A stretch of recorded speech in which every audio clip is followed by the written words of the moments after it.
अस्सलाम वालेकुम dear students. BS semester 4 के इस लेक्चर में मैं आप सबको वेलकम कहता हूँ। आज के इस लेक्चर में हम डिस्कस करेंगे अल्टरनेटिव डेफिनेशन फॉर जीसीडी और इसी अल्टरनेटिव डेफिनेशन फॉर जीसीडी के रिलेटेड उसके बाद हम कुछ थ्योरम्स करेंगे। तो सबसे पहले देखते हैं कि हमारे पास जीसीडी की अल्टरनेटिव डेफिनेशन क्या है। तो डेफिनेशन में देखेंगे क्या है। पॉजिटिव इंटीजर, पॉजिटिव इंटीजर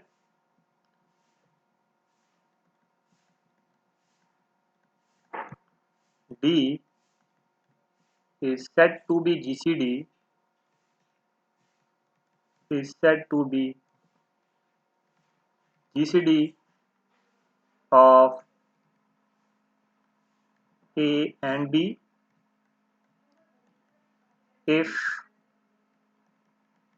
इसमें अगर कौन कौन सी प्रॉपर्टी हो, if D greater than or equal to 0। Second property क्या हो कि जो डी है वो भी ए को डिवाइड करे और डी जो है वो डी को भी डिवाइड करे। और जो इसकी थर्ड प्रॉपर्टी है वो क्या है कि अगर कोई other integer, if some other integer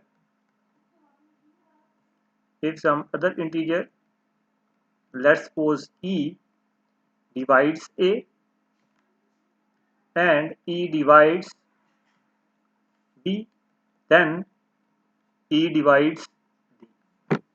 अब इसको समझते हैं जरा डेफिनेशन पे, इसको नोट कर ले सबसे पहले अपनी नोटबुक्स में। तो देखें जी स्टूडेंट्स क्या लिखा हुआ है कि पॉजिटिव इंटीजर डी के एक पॉजिटिव इंटीजर लफ्ज आ गया तो स्टूडेंट्स यहीं से आपको समझ जाना चाहिए कि डी तो नेगेटिव हो ही नहीं सकता। तो अगर डी नेगेटिव नहीं हो सकता तो इसका मतलब है D is always greater than और इक्वल टू 0। ये ग्रेटर देन और इक्वल टू 0 होगा तभी वो पॉजिटिव होगा ना। तो फर्स्ट कंडीशन तो आपको पॉजिटिव इंटीजर से ही समझ लेनी चाहिए कि a positive integer D is said to be GCD of A B. कि पॉजिटिव इंटीजर डी उस वक्त ए और बी का जीसीडी कहलाएगा अगर क्या हो, डी क्या हो, ग्रेटर देन और इक्वल टू 0। ये जो पॉजिटिव इंटीजर डी है ये क्या करे, ये ए को भी डिवाइड करे और ये जो डी है ये बी को भी डिवाइड करे। और अगर कोई और इंटीजर, हम कोई और इंटीजर ले लेते हैं कोई भी, लेट्स सपोज जो कि कॉमन डिवाइजर हो किसका, ए का भी और बी का भी। तो ये जो कॉमन डिवाइजर आपने न्यू लिया है ना ई, ये क्या करेगा, ये डी को भी डिवाइड करेगा जो आपका पॉजिटिव इंटीजर है जो आपका जीसीडी बनने वाला है। इसको जरा समझिएगा इस तरह से कि मिसाल के तौर पे आप देखें, आपको मालूम है कि 3 जो है ये भी, 3 जो है ये 12 को डिवाइड करता है। इसी तरह जो 4 है वो भी क्या करता है, 12 को डिवाइड करता है। तो यहाँ पे आप कंसिडर कर लें ए को 3 और कंसिडर कर लें आप बी को 4। तो अब देखें, सर ये थोड़ी एग्जांपल खराब हो रही है, हमने कॉमन डिवाइजर लेना जी। D divides A D divides B, हम यहाँ पे कंसिडर कर लेते हैं ए और बी का कॉमन डिवाइजर। ए और बी आप ले लें 12 एंड 24, ठीक है जी। इसका कॉमन डिवाइजर आप ले लें 2, लेकिन 2 भी 12 को डिवाइड करता है और 2 जो है वो 24 को भी डिवाइड करता है। अब क्या कह रहा है कि इफ सब अदर इंटीजर ई डिवाइड्स, यहाँ ये आपके पास ए और बी है, कि अगर जो है कोई और इंटीजर आप ले लें जो कि ए और बी को डिवाइड कर रहा है, मैं लेट्स सपोज कोई और इंटीजर ले लेता हूँ 4 ले लेता हूँ। तो 4 भी अगर क्या करे, इस 12 को डिवाइड करे, मतलब बी को डिवाइड करे, और 4 जो है वो 24 को डिवाइड करे, तो इसका मतलब क्या हुआ कि ये जो आपके पास ई है, सम अदर इंटीजर है, ये क्या करेगा, डी डिवाइजर को भी डिवाइड करेगा। तो ये बात यहाँ पे वो कह रहा है। तो आई होप स्टूडेंट्स आपको जीसीडी की डेफिनेशन समझ आ गई होगी। अब इस डेफिनेशन का ही जस्ट हमने इस्तेमाल करना है और उसके बाद हमने क्या करना है, थ्योरम्स को सॉल्व आउट करते जाना है। तो देखें जी, सबसे फर्स्ट वन थ्योरम है इसका, थ्योरम नंबर 19। और कोशिश करेंगे कि आज इस जीसीडी वाले टॉपिक को कंप्लीट हम करें, उसके बाद फिर हम एलसीएम की तरफ चलेंगे और फिर उसके बाद हम जीसीडी और एलसीएम न्यूमेरिकली फाइंड आउट करना सीखेंगे। थ्योरम नंबर 19 देखें स्टूडेंट्स क्या लिखा हुआ, the greatest divisor of A and B is unique. The greatest common divisor मतलब द जीसीडी ऑफ, ये लिखा हुआ है basically, the greatest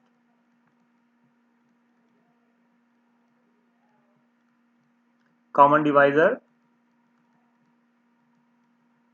of A and B is unique। अब हम इसका प्रूफ देखते हैं स्टूडेंट्स, प्रूफ क्या है। यूनिक का लफ्ज आ गया तो इसका मतलब है कि जो आपके पास ग्रेटेस्ट कॉमन डिवाइजर हैं दोनों, जो भी मतलब आप लेंगे वो क्या होने चाहिए, इक्वल होने चाहिए। यूनिकनेस के लिए हमने ये प्रॉपर्टी पढ़ी थी। हम यहाँ पे क्या करते हैं, सबसे पहले हम सपोज कर लेंगे कि जो जीसीडी ऑफ ए बी है वो किसके इक्वल है, D1 के, और जो जीसीडी ऑफ ए बी है उसका एक और डिवाइजर है, मतलब कॉमन डिवाइजर है जीसीडी है, वो क्या है, D2 है। तो अब बेसिकली हम क्या करेंगे, यहाँ पे D1 is equal to D2 अगर हम कर देते हैं तो हम क्या कहेंगे कि जो ग्रेटेस्ट कॉमन डिवाइजर है ए और बी का वो क्या है, यूनिक है। Then we have to show that, आगे वही बात आ रही है जो मैं भी आपको बताई कि then we have to show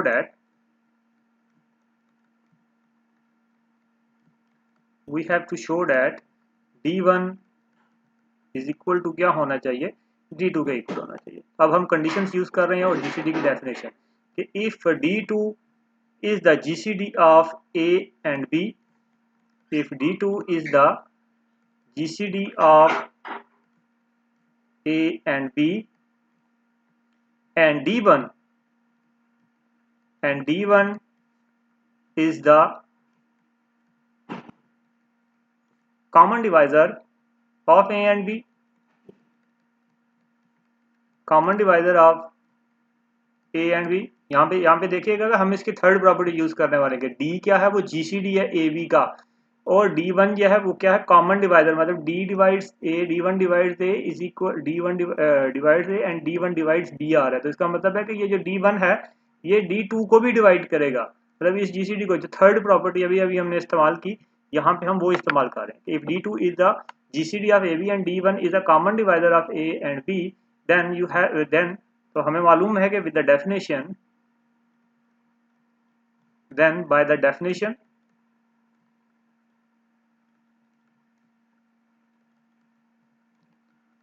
off GCD D1 divides क्या आ जाएगा, D2 आ जाएगा।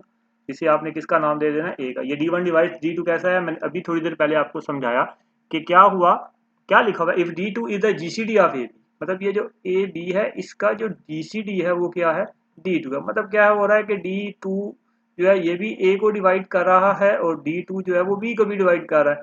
और आगे क्या लिखा हुआ है कि D1 is a common divisor of AB, और D1 जो है वो कॉमन डिवाइजर है AB का, मतलब D1 divides A and D1 divides B। तो इसका मतलब है कि ये जो D1 है ये D2 को भी डिवाइड करेगा, मतलब ये जो थर्ड प्रॉपर्टी अभी अभी हमने GCD की इस्तेमाल की वो यहाँ पे इस्तेमाल हुई है।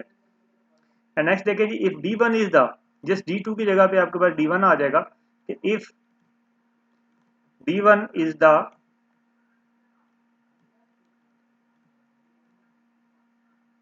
D1 is the GCD of A and B and D1, sorry अब D2 ले लेंगे, D2 is the common divisor, D2 is the common divisor of A and B, then by the definition of GCD, D2 divides D1, this is D। So from A and B you will get, so from A and B you will get D1 is equal to plus minus D2। ये हमारे पास कैसे आया, हम already पिछले theorems में करके आए कि देखें ना आपके पास क्या लिखा हुआ है, D1 divides D2।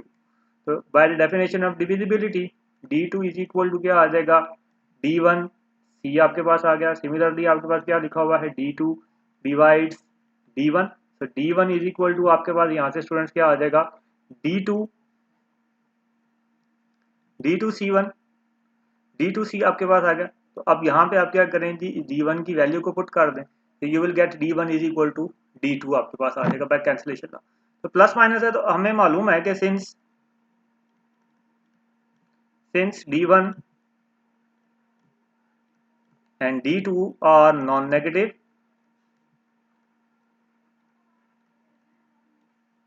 Non negative, therefore D1 is equal to D2। ये जी आपने यूनिकनेस शो कर दिया। आई होप स्टूडेंट्स आपको थ्योरम नंबर 19 की अच्छे तरीके से समझ आ गई होगी। मूव करते हैं इसे नेक्स्ट थ्योरम की तरफ, which is theorem number 20। Theorem number 20 में स्टूडेंट्स को क्या कह रहा है कि if GCD of AB is equal to 1 then show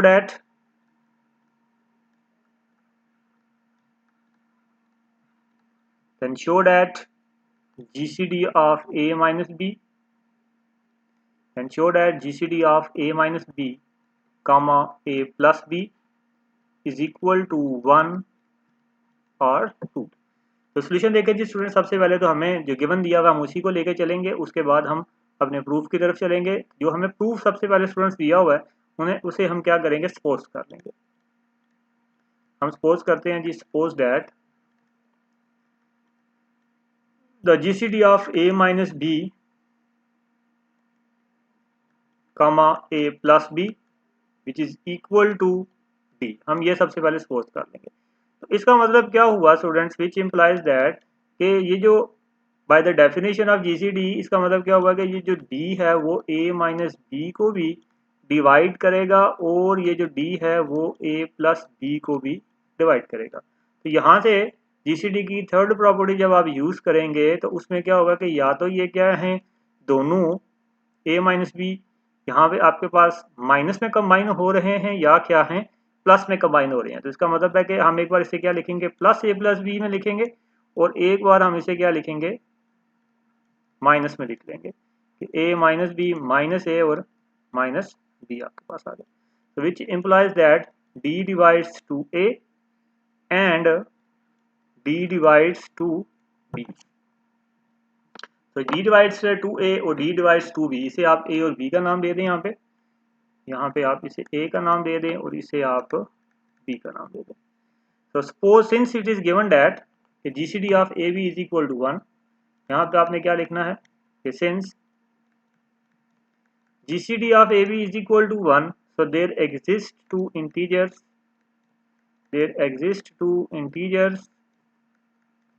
x and y such that ax plus by is equal to 1। Just यहाँ आपने क्या करना है, इस जो ax plus by है इसे अब आपने क्या करना है, 2 से मल्टीप्लाई कर देना है। तो multiply by 2 on both side, से ये आपके पास क्या आ जाएगा, ax plus by is equal to 2। Friends ये आपको समझ आना चाहिए हमने कैसे लिखा, ये लीनियर कॉम्बिनेशन में हमने पढ़ा था। लीनियर कॉम्बिनेशन की डेफिनेशन से मैंने इसको लिखा कि अगर GCD 1 के इक्वल हो तो आप लिख सकते हैं उसे ax प्लस by की फॉर्म में। हमने लीनियर कॉम्बिनेशन में ये पढ़ा था। तो now students from A and B, अब हम A और B की तरफ आ रहे हैं। A और B में स्टूडेंट्स हमारे पास क्या लिखा हुआ है, now from A and B, A और B में स्टूडेंट्स हमारे पास लिखा हुआ है कि D divides two A and D divides two B। तो अगर D डिवाइड्स टू A है और D डिवाइड्स टू B है, तो अगर जब आप इसे दोनों को ऐड कर देंगे, कंबाइन करेंगे, तो ये क्या आ जाएगा, 2A प्लस 2B। सॉरी एक स्टेप में यहाँ पे मिस कर गया। अगर D डिवाइड्स टू A है और D डिवाइड्स टू B है, तो इसका मतलब क्या होगा, D डिवाइड्स टू AX और D जो है वो 2B y को भी करेगा, कोई फर्क नहीं पड़ सकता इससे। अब आप क्या करें, इसे कंबाइन कर दें, तो ये क्या आ जाएगा, 2ax प्लस 2by। सो d डिवाइड्स, इसकी जगह पे 2ax प्लस 2by की जगह पे क्या आ जाएगा, 2 आ जाएगा। तो आपने क्या देखा कि 2 जो है ये क्या है, प्राइम नंबर है। और आप ये बात जानते हैं कि जो प्राइम नंबर होता है उसके दो ही डिवाइजर होते हैं, या तो 1 होता है या इटसेल्फ होता है। तो सिंस यहाँ पे आपने यही बात लिखनी है कि since 2 is the prime number, since 2 is the prime number, therefore D is equal to 1 और D is equal to 2।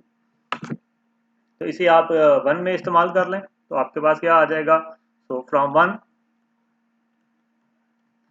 you will get GCD of A minus B